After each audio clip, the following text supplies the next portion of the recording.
Quais são as formas, né? E vocês vão ver isso lá na sua leitura, que ele fala das formas de concretos, de estruturas aparentes, né? Formas consoantes e formas contrastantes. Vocês vão ver o que que é isso. E aí vocês tiram as suas conclusões depois, tá bom? Tipo assim, nas conclusões, deixa eu só mudar aqui, ó. A introdução é do livro, tá bom? Então vou botar até aqui entre parênteses, ó. Vamos dizer assim, é como se você resenhar o livro, tá? Introdução seria o entendimento passado pelo livro, pelo autor, né, na verdade, tá? E embaixo, esse negócio de conclusões aqui, ó, sobre a estrutura aparente, realmente uma opinião sua, tá bom? Uma opinião do aluno.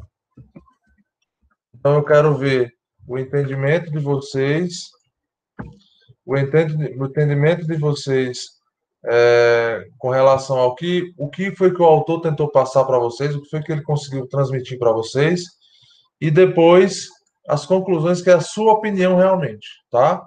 E aí você faz um exemplo na arquitetura para mostrar aí que uma arquitetura ela pode ser consoante ou contrastante. Você vai escolher uma arquitetura, dizer se ela é consoante ou contrastante e falar um pouco sobre ela, tá bom? Claro, uma arquitetura que tenha estrutura aparente, beleza? Tá ok, gente? Bom, a aula de hoje, só me confirme uma coisa, pessoal. Essa aula aqui, todo mundo entendeu o desenvolvimento dessa aula, que, que é sobre o momento fletor no balanço, né? Vocês conseguiram entender essa relação?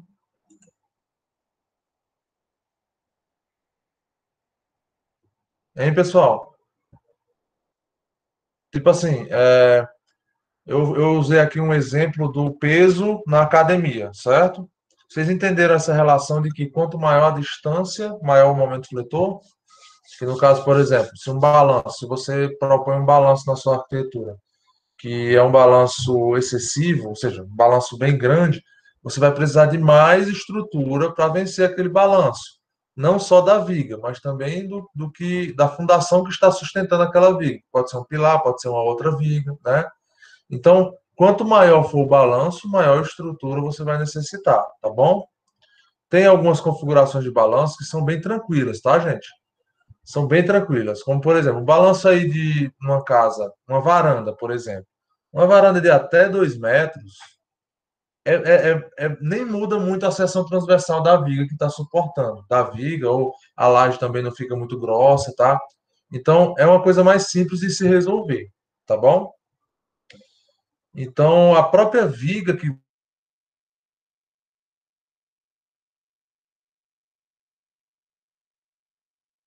para um balanço e vencer esse vão tranquilamente.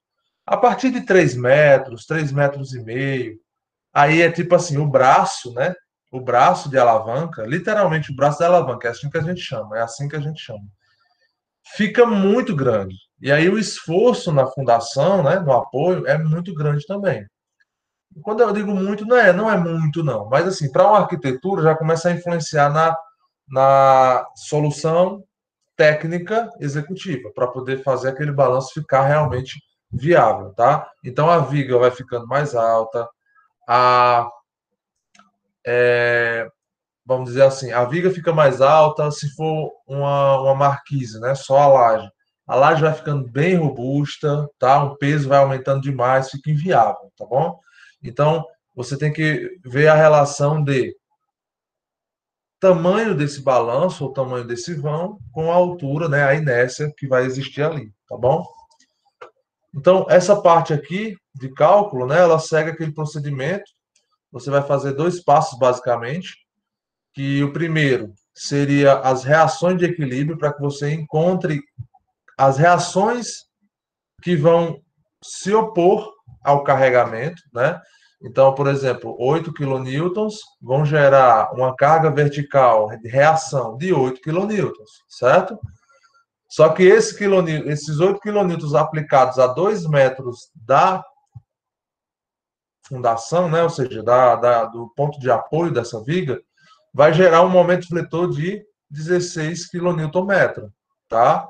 Esse momento fletor é o quê? É aquele esforço que o seu ombro está fazendo para suportar o peso que você está segurando na mão, entenderam? Uma estrutura também tem que suportar esses pesos, tá? É como se fosse um ombro. Então, você não sente dor quando você fica muito tempo ali? Existe um esforço que vai ser gerado na estrutura, tá bom? Bem, aí vocês lembram que a gente falou sobre treliça? Então, ó, nós vamos resolver também um exemplo de treliça, tá? Então, aqui nós já começamos a resolver algumas equações, tá certo? Só que eu preciso mostrar para vocês como é que eu resolvo uma treliça, tá? Como é que eu resolvo um esforço de uma treliça mais complexa, ok? Deixa eu ver aqui se tem alguma coisa no chat. Beleza. Bom, então olha só, pessoal. Vamos resolver esse exemplo aqui, né? Para fazer um exercício na sexta-feira, horário CD, né? Então eu não vou resolver essa agora, tá? Vamos resolver essa daqui, ó, que é um pouco mais simples, tá bom? Olha só, pessoal, tudo que a gente fez lá para resolver aquela viga em balanço, a gente vai repetir aqui. A diferença é a partir do momento em que eu preciso saber qual é a força que cada barra dessa daí está suportando, ok? Mas as reações de equilíbrio são as mesmas, tá bom? Não tem alteração naquele primeiro passo, beleza? Então, ó, vamos colocar aqui.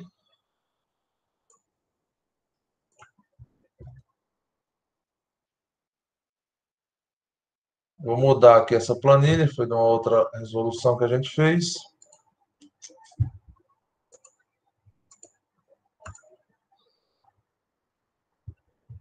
Só para a gente ter aqui como guia e vamos resolver esta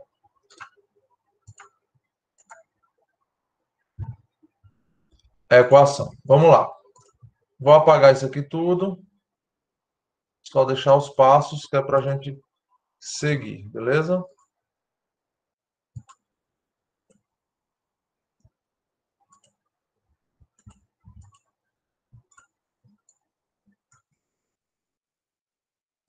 Bom, pessoal, o primeiro passo sempre vai ser as reações de equilíbrio, tá? Quais são as 3 reações de equilíbrio? Somatório, vou pegar aqui o símbolo.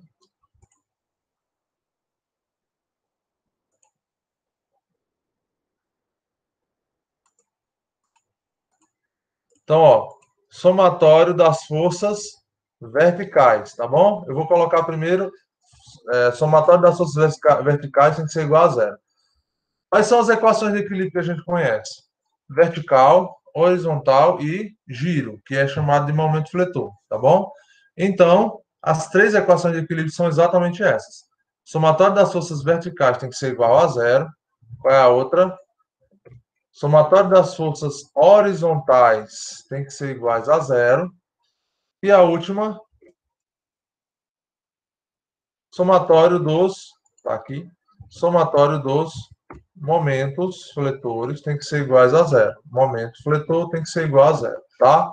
Então, uma equação não permite que a estrutura esteja andando verticalmente, né, subindo ou descendo.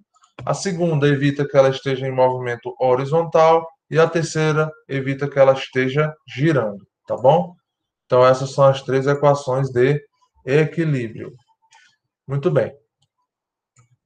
Inicialmente, pessoal, você não precisa nem fazer cálculo nenhum para você eliminar. Geralmente você elimina uma ou outra equação dessa, tá? Vertical ou horizontal. Por quê? Porque geralmente nos problemas que a gente trabalha, sempre uma das direções não tem carga sendo aplicada. E se não existe ação, completem a frase. Não existe Reação? boa reação, certo? Então, se não tem ação, não tem reação. Então, olha só, neste problema, existe alguma ação vertical? Ó, a única ação que está agindo aqui, ó, ela é deitada, né? Ou seja, horizontal ao plano que eu estou analisando. Então, se não tem ação vertical, não tem reação vertical, tá? Então, aqui, ó, se eu for montar uma equação, vai ficar simplesmente assim, ó. Deixa eu pegar aqui alguns elementos do outro exemplo. Opa, para não precisar ficar fazendo, tá? Só um momento. Que aí a gente ganha um pouco mais de tempo. Ganha não, né? Deixa de perder, que a gente já perdeu um tempinho agora. Por causa da Dona Brisa. Quer dizer, eu nem sei se é a Dona Brisa, né? Tá ventando muito aqui hoje. Mas se bem que não é a rádio. Pronto.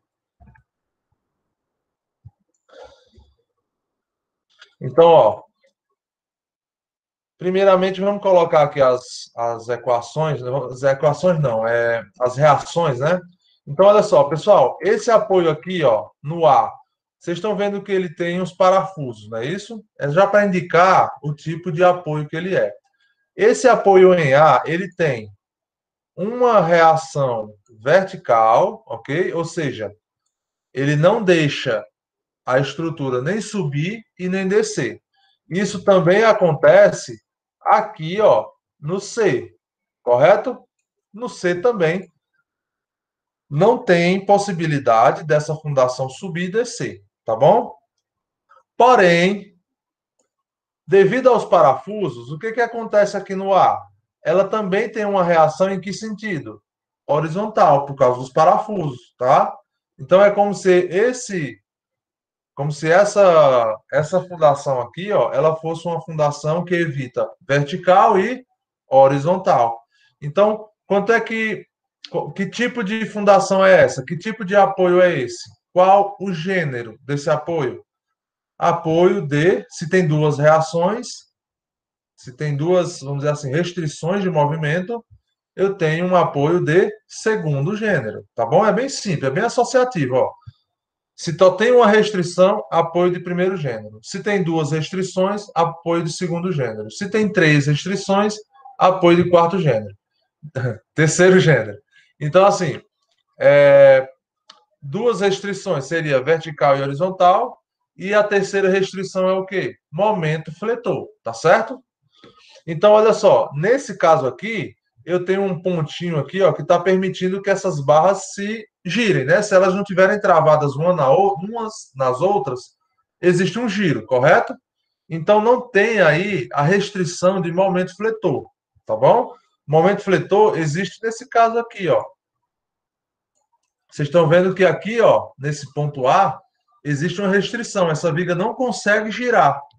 Então, isso aqui é um apoio de terceiro gênero. Ó. Existe essa reaçãozinha aqui, tá bom? Então, vamos lá. Eu tenho essas reações aqui. Então, além dessa força de 500 newtons que está agindo nesse ponto, existem também essas outras três forças. Quer dizer, eu não sei se existe. Eu vou fazer as reações de equilíbrio para ter certeza que essas forças realmente estão agindo. Então, vamos lá. Qual o somatório das forças verticais? Essa daqui, ó, é a força. Depois eu coloco quanto ela vale, né? Mas, ó, esta daqui é a força RHA, reação horizontal em A, tá bom? E essa daqui é a reação vertical em A, essa aqui de baixo, tá? Eu não sei ainda quanto é ela, eu peguei isso aqui de outro exemplo, então vamos só apagar aqui para não confundir. Beleza? Então, RHA, horizontal em A, reação vertical em A, e essa daqui é o quê? Reação vertical em C, no ponto C, beleza? Bom, agora sim, eu tenho todas as forças que estão agindo nesse pórtico, tá bom? Nessa treliça, tá bom? Então, aí sim eu posso fazer o somatório das forças, né? Primeiro verticais, depois horizontais e depois as de momento, tá bom? Então vamos aqui, ó, somatório das forças horizontais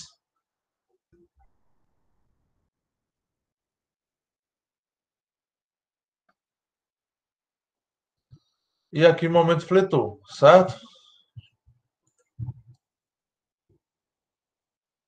Somatório dos momentos. Muito bem. Agora, no somatório das forças verticais, vamos fazer a equação de equilíbrio? Se o somatório de todas as forças verticais tem que ser igual a zero para que a estrutura não esteja se movimentando verticalmente, eu tenho que pegar todas as cargas verticais, e colocar em uma equação, tá? Uma equação vetorial, ou seja, para onde eu apontar, eu escolher atribuir que seja positivo, o que tiver contrário àquilo vai ser negativo. Então, vamos seguir aqui, ó. Quando eu chegar nessa parte aqui, eu vou colocar todas as forças verticais. A única força vertical que existe aqui é o quê? RVA. Então, vamos colocar aqui, ó, RVA. Tem mais alguma força vertical agindo nessa estrutura? Tem. Quem mais? RVC, não é? Então, RVA mais RVC, porque eu atribuí as duas para cima. RVA mais RVC. Tem mais alguma força vertical? Não, né? Então, RVA mais RVC tem que ser igual a quê? Zero, não é isso? Tem como eu fazer alguma coisa aqui? Tem algo que eu possa fazer aqui? Não. Por enquanto, não, né? A única relação que eu posso tirar é se eu jogar aqui o RVC para o outro lado, vai mudar o sinal, tá bom?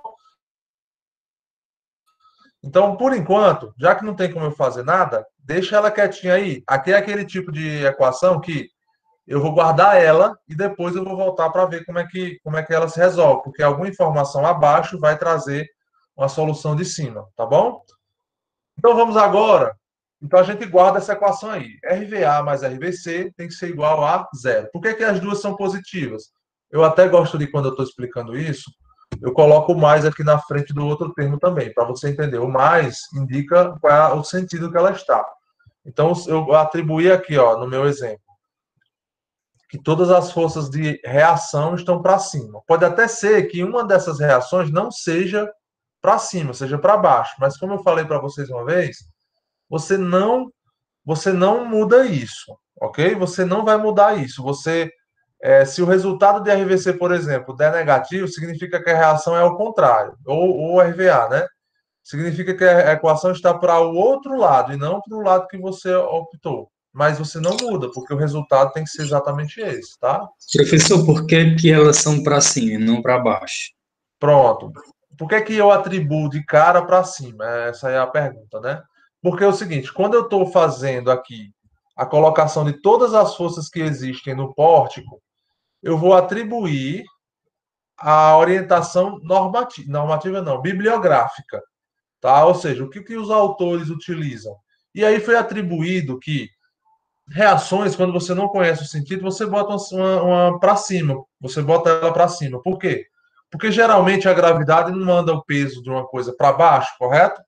Então a força vai estar agindo de cima para baixo. E aí a reação nesse caso, né, que é o mais comum, é isso, a força agindo de cima para baixo. Aí o caso mais comum é esse, aí a reação vai estar agindo para que lado? Para cima, não é? Então, a bibliografia ela trata isso como o nosso padrão, tá? Então, por isso que eu estou dizendo para vocês, você está colocando o padrão, mas em uma configuração, inclusive nesse exemplo aqui, vocês vão ver que no final nós vamos ver que um desses dois aí, ele não vai ser para cima, na verdade, ele vai ser para baixo, só que eu não mudo a setinha, eu deixo a setinha lá, eu só coloco um resultado negativo. Ou seja, se é negativo, indica que ele está para baixo, não para cima. Mas isso é um resultado. Aqui, quando eu estou trabalha aí com essa convenção bibliográfica, essa é a expressão, tá? Convenção bibliográfica atribuiu que para cima é o sentido padrão das fundações, ok? Muito bem. Rapaz, o 3G tá até bom. Não falhou nada até agora. Ah, não, já pegou, então voltou a internet. Voltou, ele atualizou aqui. Não, tá no celular. Que bom. Bom, ó, então aqui, ó, agora eu vou para a somatória das forças horizontais. Tem alguma força horizontal aí? Digam sim. Não é? Tá melhor mesmo que o Wi-Fi mesmo. RH. Exatamente. Agora vem as horizontais, né? Indo da esquerda para a direita, que é exatamente a convenção bibliográfica, né? Eu tenho primeiro RHA. Eu atribuí aí, ó, até por convenção, que da esquerda para a direita, que é o sentido que a gente lê, né? A nossa leitura, a não ser que você seja. Existe um país. Não. Ah, na verdade é o mangá, né? Você sabe o que é mangá? Ah, é como se fosse um quadrinho japonês oriental, né? Em japonês. É. Você lê ele de trás para frente, né? Você começa pela Isso. última página. Eu não sei se a leitura eu acho que é vertical, né? Que eles usam vertical, coisa assim. Então, a não ser que você seja um japonês, a convenção é da esquerda para a direita, de onde você lê, né? Normal. Você abre o livro e vai lendo da esquerda para a direita, as páginas. Paulo, se eu fizer da direita para a esquerda, vai dar errado? Não. Se você começar lá pelo ponto C, tranquilo. A fórmula muda uma besteira, mas os sinais vão estar no lugar certo, se você fizer tudo certinho, o resultado vai dar igual, tá bom? Então vamos nessa, ó. Então, RH está positivo, porque a convenção bibliográfica está me dizendo que da esquerda para a direita é positivo. Então, eu vou colocar aqui logo, ó, um mais RHA é positivo, beleza? RHA positivo da esquerda para a direita. Qual é a outra qual a outra força que está no sentido horizontal, tendenciando algum ponto, pode ser em qualquer ponto, fazendo a estrutura aí para a esquerda? 500, não é? A própria força. Então eu dou um espaço, só que o 500 ele está apontando exatamente para o lado que eu disse que é positivo. Então mantém positivo. Então bota mais 500 newtons. Eu vou colocar a unidade, que é para a gente não se perder. 500 newtons. Tem mais alguma força horizontal? Digam não. Então, agora eu vou fazer isso aqui igual a quê? Zero, porque o pórtico ele não pode estar andando, né? Então, para existir equilíbrio, as fundações têm que fazer ela parar, ela está parada, beleza? Então, eu aperto o Enter aqui. Daqui eu vou tirar já uma informação, ó. Já vou tirar a informação. Eu tenho uma incógnita e um número, né? Então, eu vou fazer o seguinte: eu vou isolar a incógnita. Eu já nem vou botar mais o mais, porque a gente sabe que o mais está subentendido. E vou passar o 500 para o outro lado. Quando eu passo o 500 para o outro lado, ele muda de sinal, vai ficar negativo. O que isso quer dizer, Paulo? O RHA deu negativo. Existe isso de uma reação dar negativa? Existe. Como aqui é física, está trabalhando como vetor, então isso aqui significa que a setinha que eu atribuí, por convenção bibliográfica, na verdade não está apontando para o lado direito. Na verdade, a reação tem que ir para o outro lado. Isso é coerente, porque o 500 não está indo para a direita, a reação tem que ir em sentido oposto, tá? Então, a fundação ela sempre vai se contrapor à aplicação de uma força. Se o 500 está indo para a direita, o HA está indo para a esquerda, beleza? Então, já fica aí a resolução do horizontal. O RH é menos 500. Eu vou precisar mudar a setinha do RH e virar ela para a esquerda? Não. Você começou assim, termina assim. O sinal do 500 já está me dizendo isso.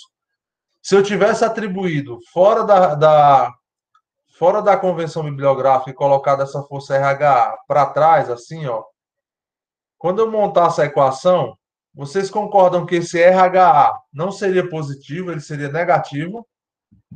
Sim, né? Então, a fórmula é da RH igual a 500, porque o sinal positivo diria que a setinha que eu atribuí estava certa, beleza? Mas esse não é o caso, porque nós seguimos a orientação bibliográfica, que é da esquerda para a direita. Tudo de boa até aqui? Pronto. Mesmo conseguindo encontrar o RH, eu ainda não consegui usar essa primeira equação do somatório das forças verticais. porque eu não encontrei nem RVA nem RVC, tá bom? Só encontrei aqui uma relação entre os dois. Então agora eu vou para o somatório dos momentos. Agora que são elas. Pessoal, eu vou botar aqui a fórmula do momento fletor mais uma vez. Momento é igual a força vezes a distância, certo? Por vezes aqui eu não vou colocar um X, não, vou colocar aqui um asterisco, tá? Força vezes distância. Pronto. Então, nós temos aqui o somatório das forças, desculpa, o somatório dos momentos tem que ser igual a zero para que a estrutura não esteja girando. Por favor, se vocês não estiverem entendendo qualquer coisa aqui, né, se não estiverem entendendo qualquer coisa, vocês falem, não deixem passar não, tá? Beleza. Então, se o momento fletor é igual a uma força vezes distância, então eu vou analisar aqui com relação a algum ponto. Vocês concordam? Eu preciso saber o giro em torno de algum ponto. Eu tenho que ter uma relação. É o momento fletor. O momento fletor não é um giro. Então, é um giro em torno de quê? Aí eu tenho que atribuir. Paulo, eu posso fazer momento em volta do ponto C? Pode. O em torno do ponto C, você pode fazer o giro. O em torno do ponto A, você pode também fazer o giro.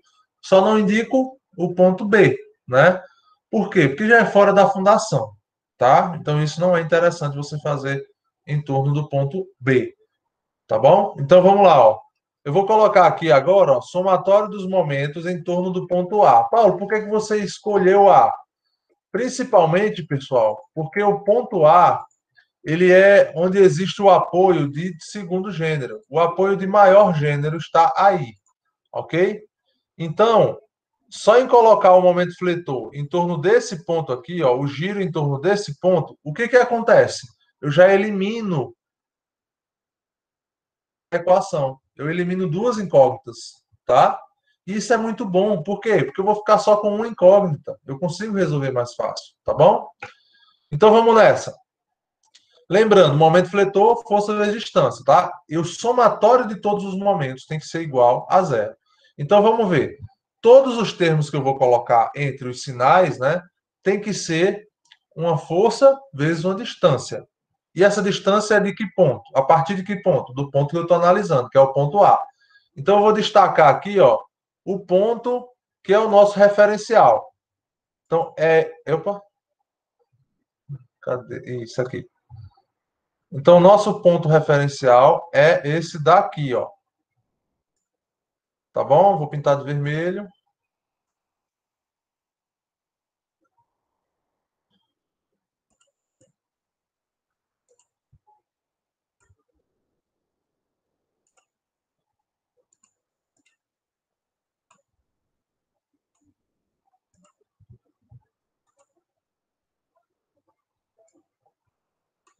É em torno desse ponto A aqui. É o nosso centro do momento fletor, beleza? E aí,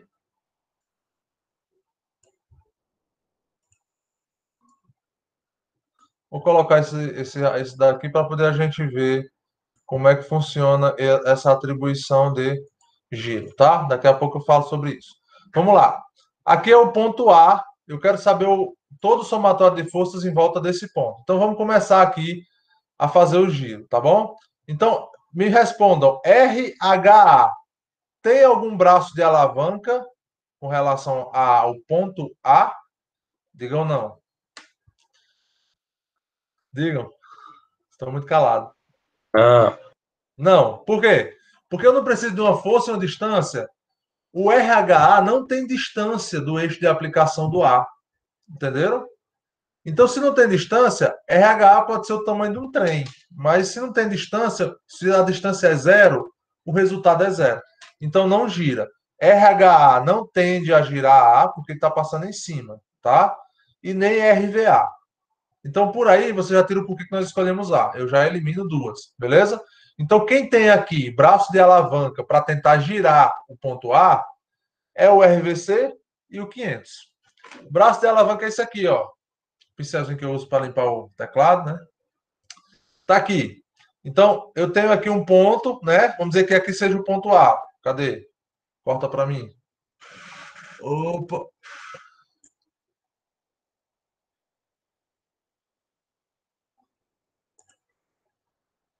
Ah, mano, pronto aqui. Corta para mim. Pronto. Então, ó, isso aqui vamos dizer que seja um ponto. Ponto A. E aí tem uma força apontando para cima aqui, 500, tá? Vamos dizer que seja aqui. Olha só o que a força 500 vai tender a fazer, ó. Ela não vai tentar girar o ponto A com esse braço de alavanca, não é? Então esse giro aqui é o que você tem que acompanhar. Esse giro aqui, ó, ele tem um sentido, né? Que pode ser horário ou anti-horário, beleza? Pode ser horário ou anti-horário.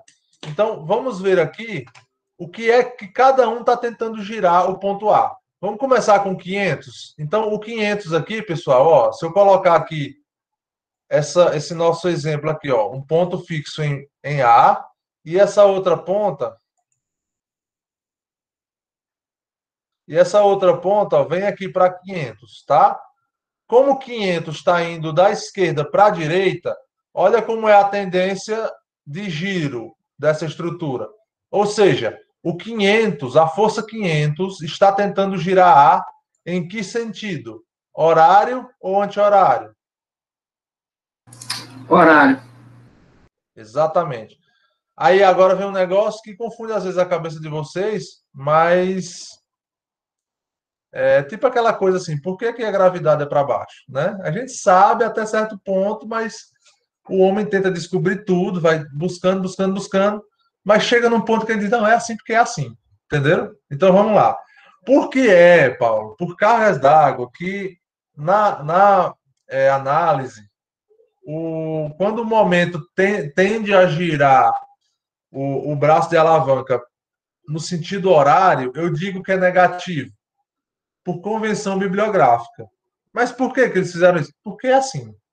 Não vou tentar procurar o porquê, não. É porque a pessoa que estudou e que realmente formulou, né, todo esse processo de análise estrutural, de mecânica dos materiais e tudo mais, de física, acabou atribuindo, olha, horário é negativo, tá? Então é do contra. O momento fletor é do contra, tá? Não é a primeira vez, não vai ser a última que vocês me ouvem falando isso. Então, é o do contra, tá? Então, quando eu giro no sentido do relógio, que teoricamente seria positivo, é do contra. Eu vou colocar o sinal negativo, tá bom? Horário negativo. Vou colocar aqui para ficar registrado. Sentido horário, sinal é igual a sinal negativo. Tá bom? Então, vamos começar aqui a montar a equação. A equação, lembrando, eu estou falando aqui agora de momento fletor, tem que ser sempre uma força e uma distância, tá bom? A não ser que seja um momento puro. Então, vamos ver, qual é a força que está agindo? 500. Mas qual é o sinal que eu acabei de verificar? Negativo. Então, eu vou colocar menos o valor da força, 500 newtons, vezes a força vezes distância. Qual é a distância? O braço de alavanca, né? Qual é o braço de alavanca entre o ponto A, que é o ponto que está sendo girado, e o 500, que é o ponto de aplicação da força? 2. 2 metros, beleza? Pronto, então eu coloquei o sinal com o sentido que ele tende a girar, a força e a distância. Terminei esse termo aqui da equação. Dou um espaço e vamos para o próximo termo. A próxima força que tende a girar o ponto A é o RVC, que é a reação que existe lá na fundação C, correto? Essa força aqui, ó, que eu atribuí que é para cima, e eu não mudo isso até o final do cálculo, eu deixo para cima. Ela está apontando para cima e tende a girar o braço de alavanca em que sentido? Anti-horário. Sinal, Positivo. beleza, do contra, né? Positivo. Então, o próximo termo aqui, ó, vai ser positivo. Existe uma força que eu não sei quem é ela, mas eu vou RVC, que eu tenho que encontrar, mas RVC é só a força, então eu tenho que multiplicar por uma distância. Qual é a distância? 2 metros também. Montei a segunda equação, porque não tem mais nenhuma força que tende a girar o ar. E agora eu tenho que igualar a zero. Por que que tem que ser igual a zero? Porque se não for igual a zero, uma das forças for maior do que a outra, a estrutura está girando, tá? E isso a gente não estuda. A gente não estuda movimento dinâmico, ok? Até agora tudo bem? Tudo bem, né? Pronto. Então, ó, eu vou pegar agora aqui e vem matemática. Eu tenho que deixar a incógnita, né? O que eu quero encontrar tem que ficar de um lado e a força, o número, tem que ficar do outro. Então, vamos aqui, ó, vai ficar mais RVC vezes 2, eu vou manter isso daqui, né, vezes 2m, só vou tirar quando eu realmente for precisar, é igual, o 500 era negativo, foi para o outro lado, tudo bem? Ele foi para o outro lado, então fica 500 newton, quer dizer, para ficar bem didático, tá bom? Porque algum de vocês pode assistir essa aula depois, né? Para ficar bem didático, eu vou fazer o seguinte, ó. Eu vou colocar aqui embaixo, primeiramente, multiplicação. Então, fica 500 vezes 2, fica 1.000. Aí, qual é a unidade? Simplesmente o que você multiplicou. Você não multiplicou newton por metro? Então, a unidade é 1.000 newton metro. 1.000 newton metro. Vou colocar entre parênteses a unidade aqui a partir de agora, para não ficar também confundindo vocês, tá bom? Pronto. Então agora eu multipliquei e veio para cá. E aí daqui eu venho para cá, tá bom? O 1.000, que era negativo, ele vai para o outro lado positivo. Então, mais, depois eu vou tirar esse mais, mas 1.000 newton metro. Beleza? Newton metro é a unidade. Ok. Agora eu tenho esse 2 aqui, ó, que ele está multiplicando. Ele vai para o outro lado fazendo o quê? Dividindo. Então, RTC, agora está sozinho, vai ser igual a 1.000 dividido por 2. Qual a unidade? A unidade é newton metro dividido por metro. Paulo, que diabo é isso, Paulo? Ó, pessoal, vocês estão vendo que o 2 ele foi para baixo dividindo, não foi? E qual é a unidade de 2? É m, metro. Então o metro também vai dividindo. Aí fica, os números fazem as contas com os números e as unidades fazem as contas com as unidades, né? Então, Newton metro, metro em cima e 1 metro embaixo. Uma coisa dividida por ela mesma vira 1, né? Ou seja, o resultado desse negócio aqui vai ficar só em newtons. E exatamente, né? Uma força é newtons. Então tá coerente o meu cálculo. Isso é análise dimensional. RVC vai ser igual a quê, pessoal? 1.000 por 2, 500. 500 newton, né? Sobra só newton. Todos acompanharam, todos acompanhou. Matei o português. Ó, RVC, 500 newtons. Significa positivo. Significa o quê? Que essa força que eu apliquei para cima, que eu atribuí que era para cima, tá certo. A reação que o C, que acontece em C, realmente é para cima, tá bom? Então, tá coerente. Olha só que coisa boa. Agora, eu tenho um RVC. Se eu olhar para essa equação aqui, vocês estão verificando que eu tenho agora a possibilidade de prosseguir. Por quê? Porque eu sei o valor dele. Então, ó, vou aqui adicionar um pouquinho. Então, ó, eu vou chamar isso daqui, né, de 1. Vou fazer igual aquele livrinho de física. Opa, calma. Aqui é a equação 1, certo? E aqui é a equação 2.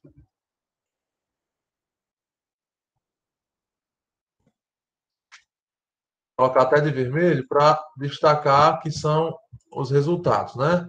Aí quando eu chego aqui, aí eu coloco aqui, ó, em vermelho também, né? Ah, não, perdão. Fiz um negócio aqui errado. Ctrl C, Ctrl V aqui, Ctrl C, Ctrl V aqui, e aqui na verdade é 3, porque eu tenho 3 resultados, tá certo? Beleza. Então agora aqui eu coloco aqui, ó, de 2, desculpa, 1 e 2, desculpa, e 3, né? Paulo, o que é isso que tu tá fazendo, Paulo? É assim, eu tenho aqui, ó, equação parcial 1, resultado 2 e resultado 3. Então, eu estou dizendo aqui, ó, que de 1 em 3, ou seja, eu peguei essa equação e mesclei com essa, tá? Eu vou ter que mais RVA, se não estiver acompanhando, fala, viu, gente? Mas, aí eu vou substituir RVC. RVC é quem? Lá em 3, ó, RVC deu 500. Então, coloca aqui, 500 newtons. Paulo, por que é que tu colocou entre parênteses? Eu sempre gosto de fazer isso, gente, porque se o número aqui embaixo tivesse negativo, você tem que trazer o negativo para cá também. Então, apesar de ser mais, quando eu tivesse aqui dentro menos, então mais com menos, menos, tá bom? 500 newtons. Isso daqui tem que ser igual a quê? Digam zero. Zero para que haja equilíbrio, beleza? Então, agora eu consigo resolver, não consigo? Então, o 500, pessoal, ele vai para o outro lado. Ele vai para o outro lado.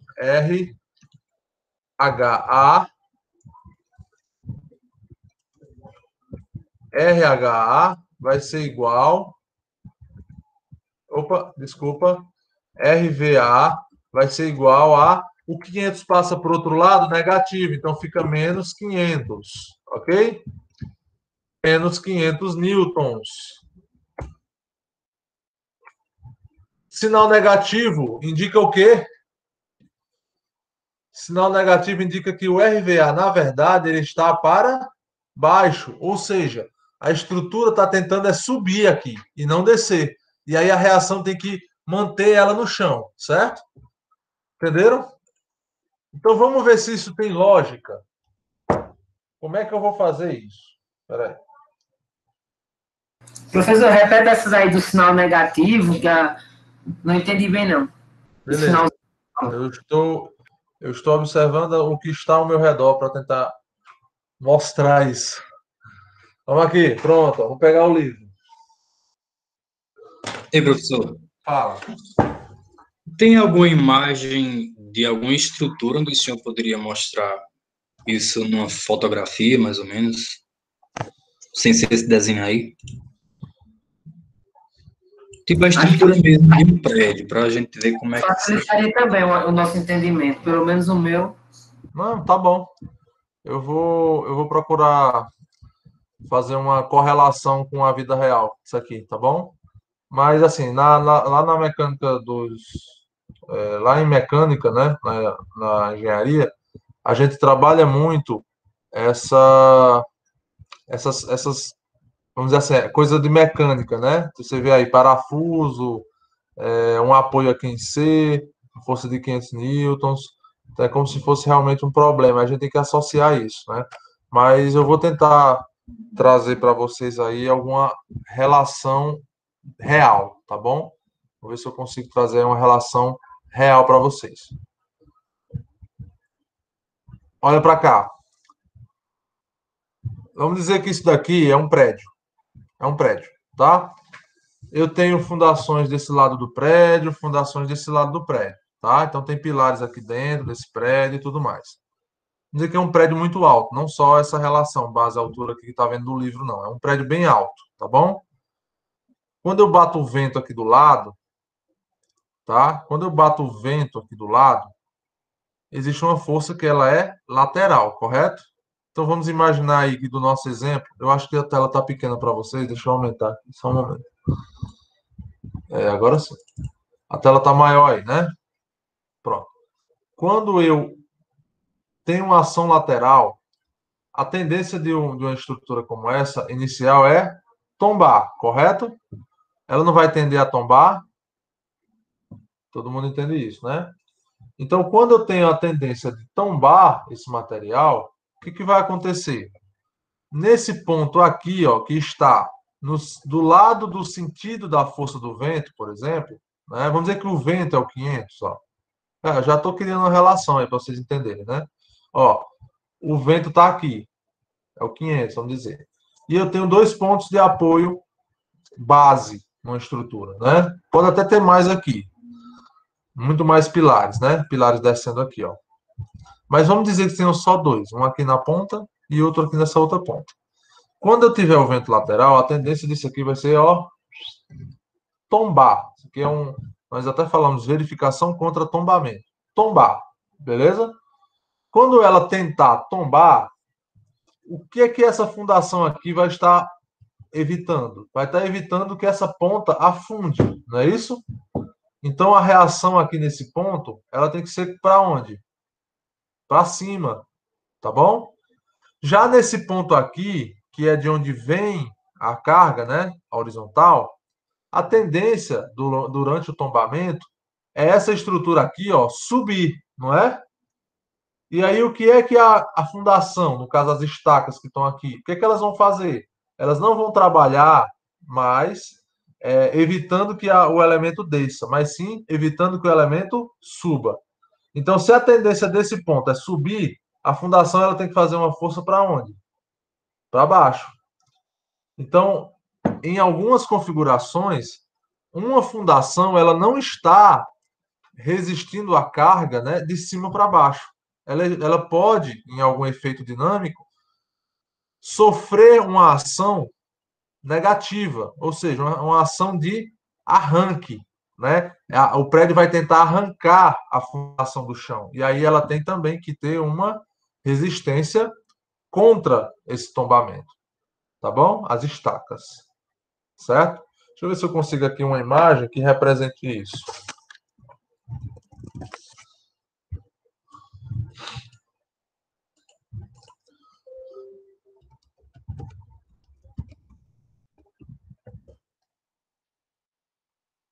Para que vocês possam compreender, tá?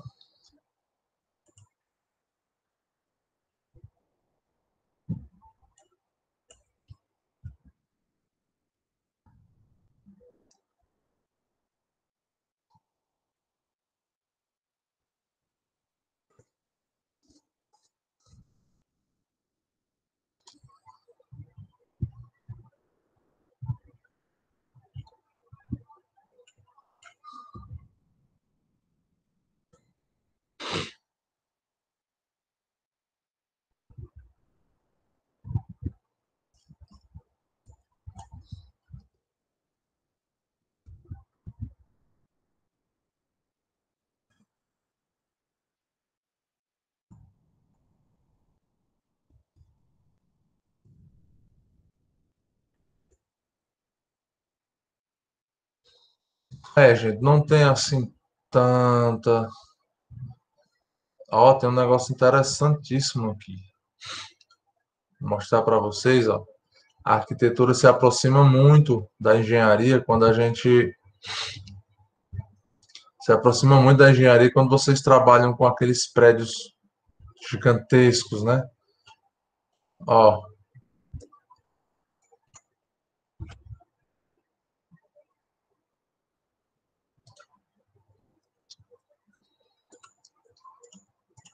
deixa eu ver aqui. Ó, pessoal, isso aqui isso daqui é um prédio, né, alto em um túnel de vento. Foi uma consideração dessas que fez o prédio mais alto do mundo na atualidade, né? Acho que é o Burj Khalifa, que é esse prédiozinho aqui. Esse prédio aqui, ó, mudar a sua volumetria, né? Os ventos ficaram muito grandes, a influência do vento ficou muito grande aqui na ponta, e aí eles tiveram que afinar um pouco mais essa parte alta, né? Que é onde o vento mais atuava, e fazer as superfícies curvas para que a incidência do vento diminuísse, não reduzisse, mas diminuísse bastante, né? Não que eliminasse. E o efeito de tombamento, que era o que eu queria, ainda não encontrei aqui. Deixa eu ver aqui. Vocês pediram para fazer uma relação. Ó, isso daqui é um túnel de vento para analisar a arquitetura, tá? Isso aqui é um túnel de vento para analisar a arquitetura. Então, você faz uma maquete com a volumetria proposta, coloca num túnel de vento, tem alguns filetes de vento, ó, com esse equipamento aqui, para você ver como é que é o comportamento do vento próximo à superfície do prédio, para saber se vão existir subpressões, se vão existir pressões. Geralmente, você pega vários projetos, né, para colocar num túnel de vento, para ficar mais barato. Então, é muito comum você ver 2 prédios, 3 prédios, 4 prédios, maquetes, né? Sendo colocados no túnel de vento ao mesmo tempo. Tá? Paulo, e quando é que eu vou fazer isso? Eu confio no potencial de vocês. Vocês podem trabalhar mundo afora. No Brasil, não tem túnel de vento para arquitetura, certo? Mas vocês podem trabalhar mundo afora. Eu, inclusive, eu conheço uma arquiteta da região que está indo trabalhar nos States, certo? Claro que vai aprender muito primeiro para poder trabalhar, né? Mas é um potencial que vocês podem alcançar, sim. Intercâmbio, pessoal. Intercâmbio, vocês têm a possibilidade de ter intercâmbio, ainda são estudantes, é muito interessante, tá? Se tiverem a oportunidade, eu sei que é um pouco difícil, mas procurar as pessoas certas, vocês vão entender, tá bom? Pronto, encontrei aqui uma imagem bacana que dá para a gente trabalhar em cima dela. Pronto, aqui.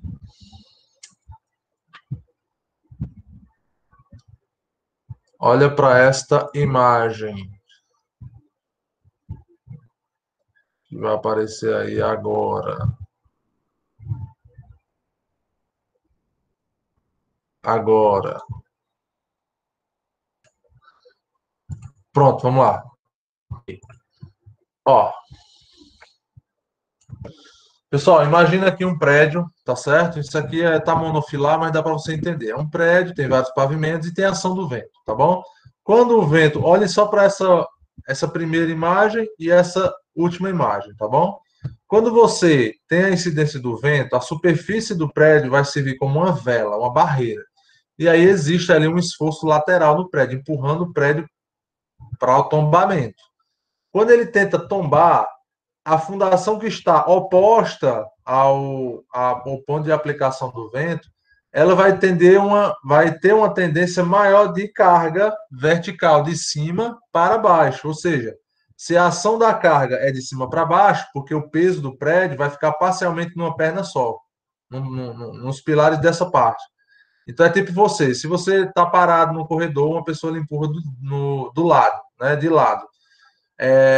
Você não vai colocar mais carga no seu pé oposto à aplicação da carga, e o pé que está do lado da aplicação da carga não vai sofrer um alívio de peso.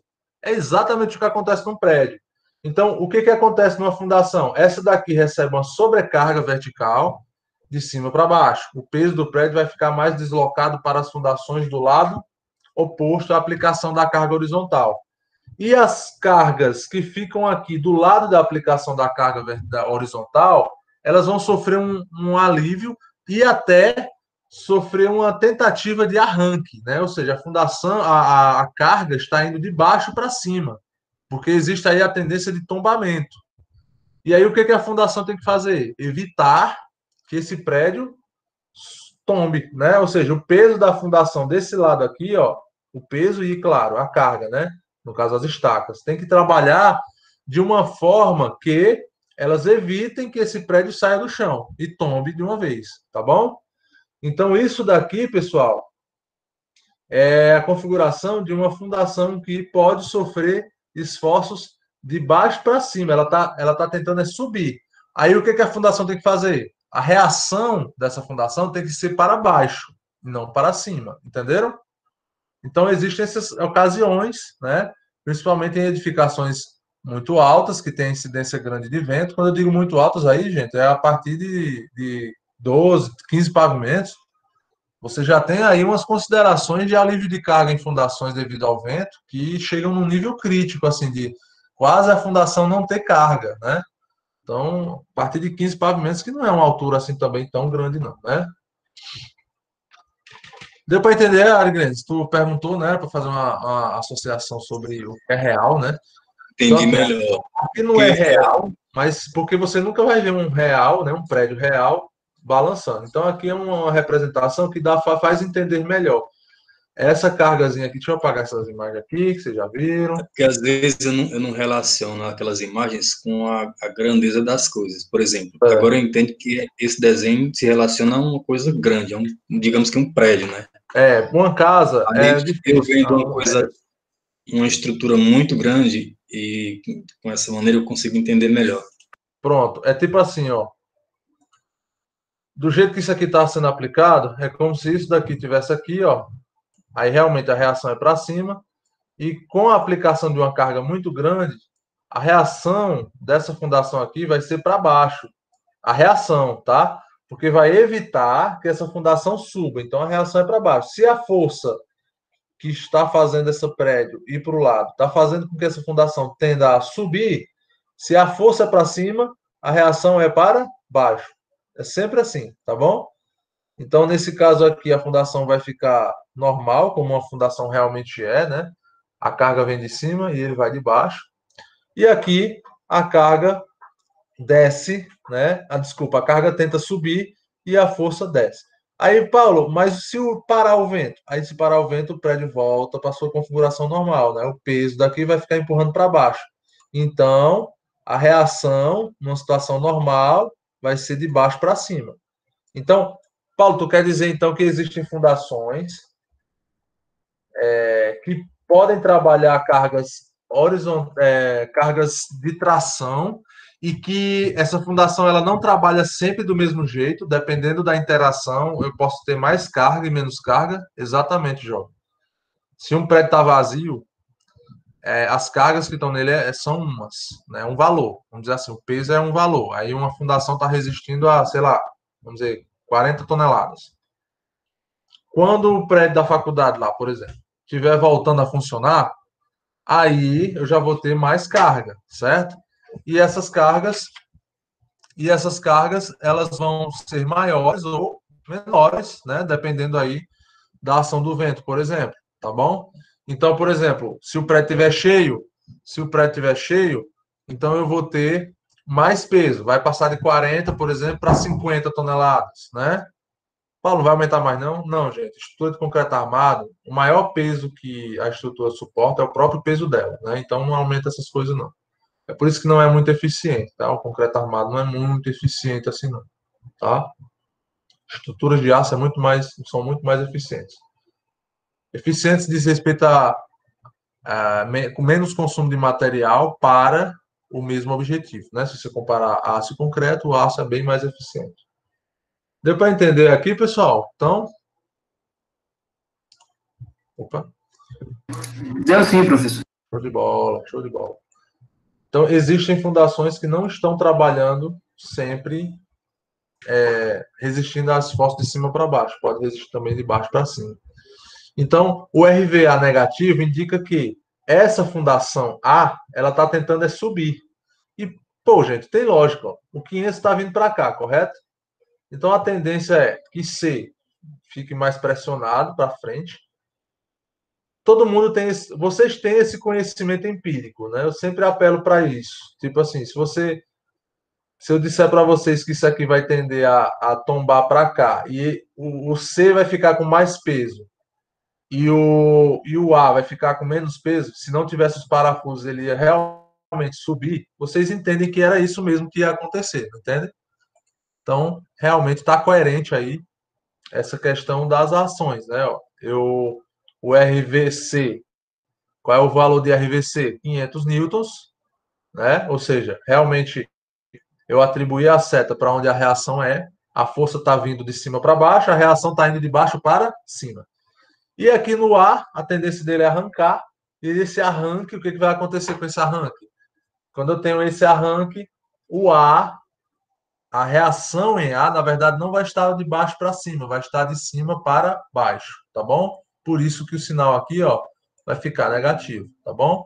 Então, sempre que vocês estiverem fazendo alguma projeção, uma volumetria, um pórtico, por exemplo, um caramanchão, eu sempre gosto de usar caramanchão, ou um detalhe lá, um pergoladozinho pendurado em cabos de aço, você vai ver mais ou menos a geometria dessa, tá? Exemplo aqui, ó. Se eu fizer isso aqui simplesmente, né, bem facilmente, pode se tornar algum tipo de pórtico que você está fazendo um pergolado, né, para algum elemento público, por exemplo, que tem uma carga na ponta, né? Uma carga que pode ser aí um jarro, alguma coisa assim. Então, você tem pergolados aí para trabalhar. O inverso também, né? Você pode estar trabalhando o inverso. É tipo aqueles pergolados de madeira que possuem um cabo de aço que sobe, né, inclinado, e você ganha muito vão, muita projeção de vão, né? Então é isso. Muito bem. Então agora, ó, eu sei exatamente quanto é o RVA.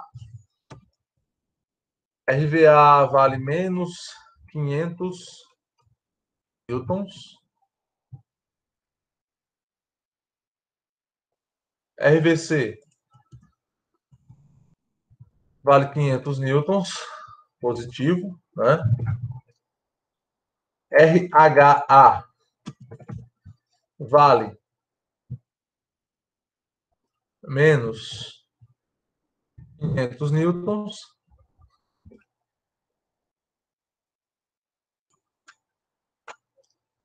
E é isso. Agora, então, ó, eu tenho todas as cargas que estão agindo neste pórtico. Tendo todas essas cargas aí, gente, agora eu posso resolver a treliça para encontrar qual é o esforço que essa barra está sofrendo, que essa barra está sofrendo e que essa barra está sofrendo. Assim eu consigo, por exemplo, dimensionar qual é o cabo de aço que eu vou usar numa treliça, qual é a madeira que eu vou usar na treliça, né? Isso aqui pode ser uma mão francesa de algum detalhe arquitetônico, tá? Gente, usem madeira para esses detalhes, usem telhado aparente, é bacana, é regional, né? Você remete à cultura regional, tá bom? É muito bonito você ver uma casa bem trabalhada com telhado aparente. Assim, as casas cúbicas, né? Como a gente gosta de falar, as casas em forma de cubo também são bonitinhas, tá? Com platimbando, telhado escondido, mas nada como algo regional que a gente já tem costume desde criança de ver no dia a dia, né? Telhado aparente. Então, telhado bonito, bem trabalhado, também é bonito. Também dá para a gente trabalhar essa arquitetura, né? Vamos remeter a essa arquitetura, tá? Cada um tem a sua proposta. Então, do mesmo jeito que eu estou tendo aqui uma opinião que eu acho isso mais bonito, né? O telhado aparente, vocês também, tem alguns de vocês que vão gostar mais da parte industrial, né? Tal concreto aparente, outros vão mais para o convencional, que é usar as volumetrias.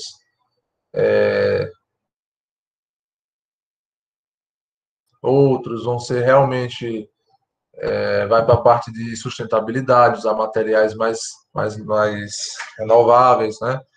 Materiais reciclados, por exemplo. Isso é o futuro. Nós temos que entender que cada um vai ter sua proposta de trabalho, né? Bem, então eu vou. Não dá para terminar hoje, né? Então eu não vou nem começar para não bagunçar um pouco. A gente precisa entender esse negócio de decomposições, é o segundo passo, tá bom? E aí eu falo com vocês então na aula de amanhã. Tá certo, pessoal? Desculpa aí esse atraso, é porque realmente deu para só deu para trabalhar aqui porque a Claro tem um sinal muito bom aqui, porque senão tá caindo direto aqui a internet. Beleza? Então a gente vê isso aqui na aula de amanhã. Quer dizer, eu nem olhei direitinho se amanhã é um dia de aula nossa, mas eu vou dar uma olhada aqui e confirmo no grupo agora, tá bom? Alguém tem alguma dúvida até agora? Deu para entender bem? Somatório de forças é basicamente igual ao que a gente fez naquela viga em balanço, tá bom? Então, somatório de força tem que estar em equilíbrio, beleza? Ok. Pessoal, uma boa noite quente para vocês. Até amanhã, talvez, se não até segunda, e um bom fim de semana para vocês, tá bom? Coloca presente aí e boa noite. Boa noite e até Valeu, quarta, gente. já que é para a próxima semana, né, Paulo? É o Boa quê? noite. Quarta não, segunda, não. Ah, é quarta, é verdade. Quarta. É. Vixe, Maria, já tá com enjoo já dessa disciplina, né? Quer nem conversa, já dá aqui pra Jamais. quarta. Pois é, mas eu gosto de vocês. Você não gosta de mim, mas eu gosto de vocês, viu? Paulo tá doido Professor, pra é uma só antecipar aí a tá aula. Eu tô o quê?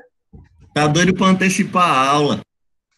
Eu já tô antecipando, né? Tem uma frente aí, mas vamos lá. Porque vocês sabem que esse negócio de aula remota, eu acho que a internet daqui de casa é até boa, que eu não costumo ter esse tipo de problema, não. E ainda bem que tem um 3G, né? Que deu certo hoje. Valeu, gente. Uma boa noite. Menina. Valeu, gente. Uma boa noite. Valeu, Boa Tchau, tchau. noite. bom final de semana. Vocês também. Tchau, tchau.